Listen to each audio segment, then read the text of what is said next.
I want to walk through a small case study today. It's not a venture-backed company. It's not PE scale.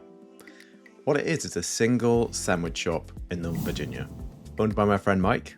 And, as I've just given away, the name of the place is The Sandwich Shop. So they didn't even spend a long time on the name.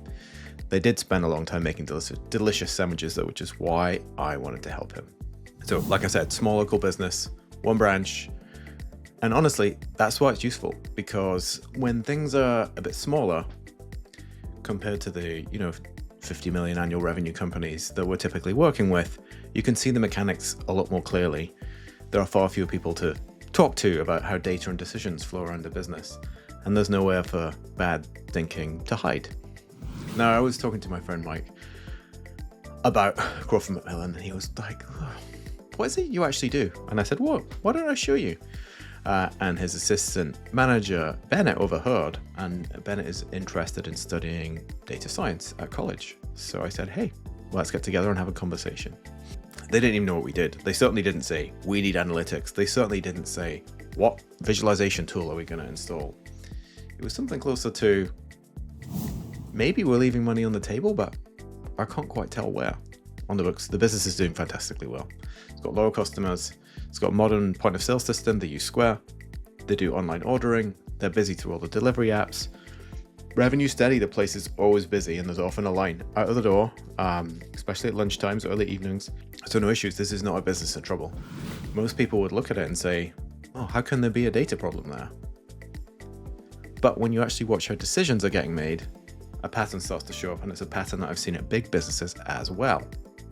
And that pattern is where the decisions actually lived. Almost everything important lived in one person's head, and that person is my friend Mike. The scheduling, the ordering of ingredients, the staffing, what to push, what sandwiches are doing well versus what ones aren't doing well, what days are going to be busy, what times are going to be busy.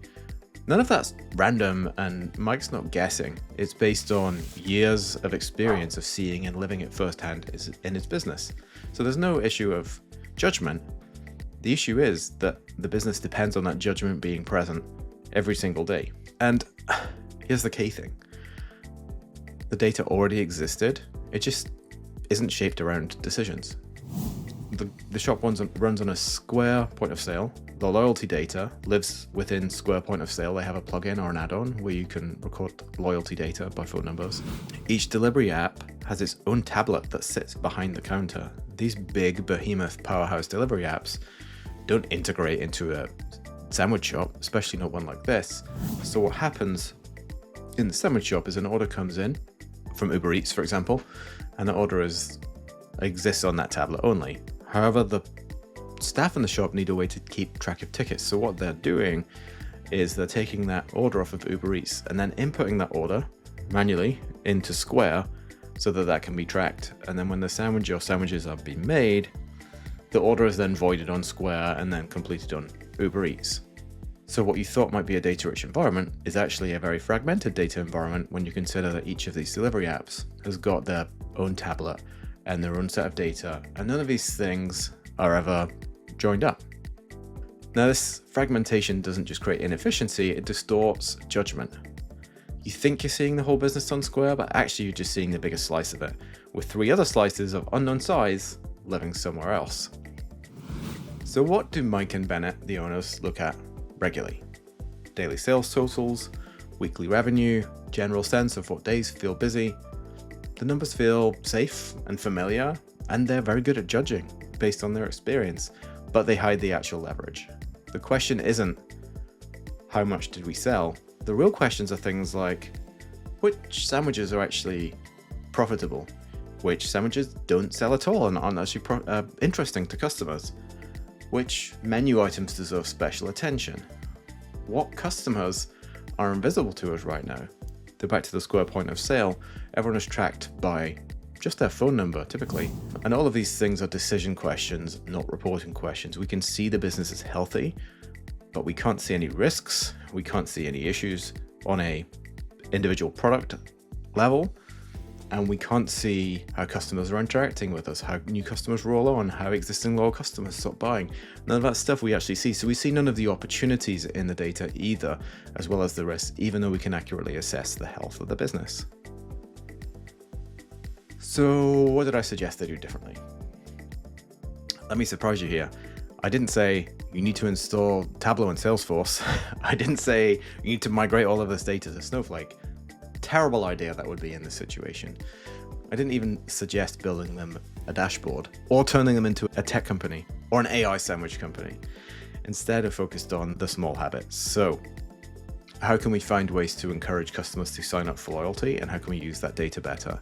How can we consolidate the data, even if it's just in an Excel spreadsheet? Now, Excel gets a bad deal, a rough ride from people like me.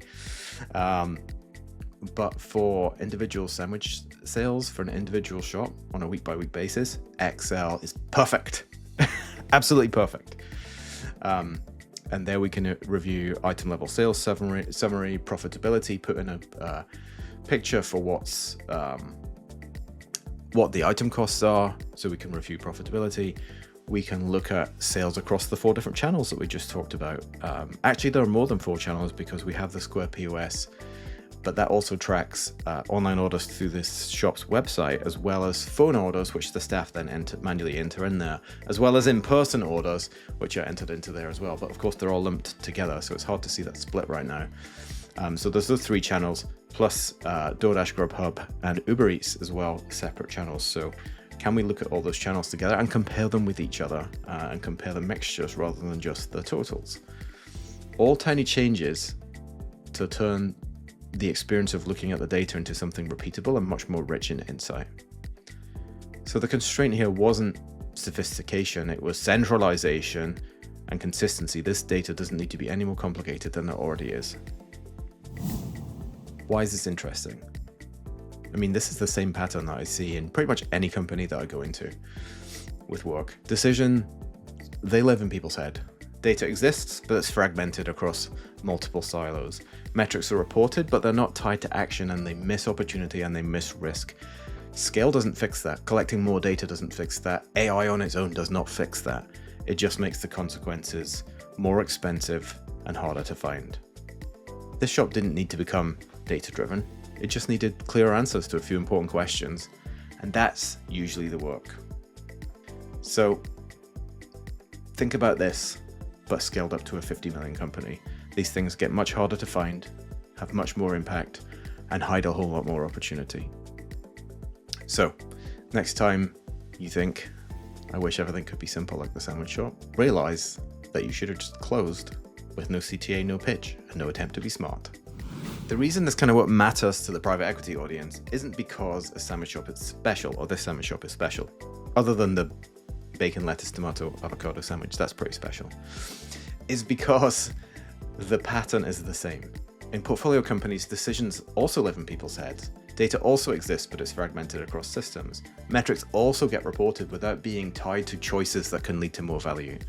The scale is different and the stakes are higher, but the physics don't change. And if you can't see how decisions get made, you can't reliably improve them. This is just one small, clear example of that dynamic before complexity has had a chance to hide it. Please forward this episode to your favorite private equity friend. Thanks for listening. See you next time.